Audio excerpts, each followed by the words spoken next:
మొట్టమొదటి నా గృహంలో ఏముండాలి? దేవుని యొక్క వాక్యం ఉండాలి. అందుకనే అంటున్నాడు స్టార్టింగ్లో, ఈ నా మాటలు విని వాటి చొప్పున చేయవాడు. అంటే వాక్యానుసారంగా, అంటే వాక్యాన్ని ఆ గృహంలో నింపుకున్నవాడు ఖచ్చితంగా ఆ గృహంలో క్రీస్తు ఉంటాడు. ఆ క్రైస్తవ గృహంలో వాక్యం ఉండమే కాదు, ఆ క్రైస్తవ గృహంలో ప్రార్థన ఉండాలి. ఆలోచించండి, నిజంగా మీరు ఏమీ చేస్తారు లేదు.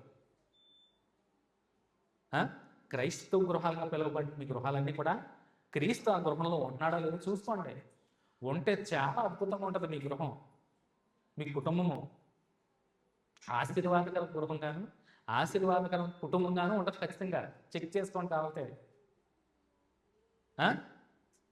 ఏ విధటువంటి భయం ఉండదో, ఏ విధటువంటి అనారోగ్యం ఉండదో, ఏ విధమైనటువంటి శోధన, కీడు ఏం కూడా దరిచేరవు. నిజంగా క్రైస్తవ గృహాలు క్రీస్తు ఉంటాయి. ఉన్నాడో లేదో లాస్ట్లో తెలుస్తుంది మీకే. ఆ గృహంలో శోభం ఉందండి. క్రీస్తున్న గృహంలో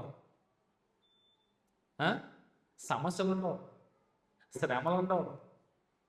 అంటే క్రీస్తుని కలిగి వారంతా శ్రమలు పాల్గొతారని చెప్తున్నా కానీ ఆ గృహంలో ఎప్పుడు నిత్యము క్రీస్తే ఉంటే శ్రమలు వచ్చినా కానీ దాని నుంచి విడుదల పొందేంత ఉపశమనం మీకు కలిగిస్తాడు.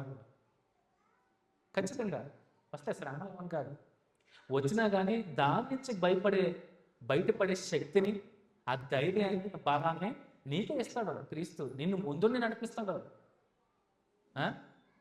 నువ్వు వెనకపడి చేసినా నీ వెనక నుండి ప్రోత్సహిస్తాడు, త్రోవ చూపుతాడు.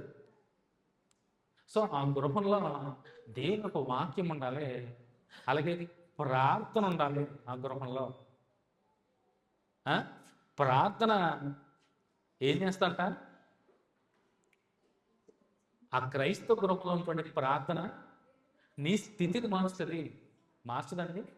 నీ గృహంలో ఎప్పుడు నిత్యము ప్రార్థన అంటే ఎలాంటి శోధన వచ్చినా, ఎలాంటి విపత్తు వచ్చినా నీ స్థితినే మారుస్తుంది. నీ కుటుంబ స్థితిని, నీ గృహ స్థితిని మారుస్తుంది. ప్రార్థన నీ స్థితిని ఖచ్చితంగా మారుస్తుంది. మా ప్రార్థన బలహీన ప్రార్థన అనుకుంటారండి. ఒక నరుని మాట విని సూర్యచంద్రాదుల్ని ఆపాడు. మనిషి అలా చెప్పుకుంటూ పోతే చాలా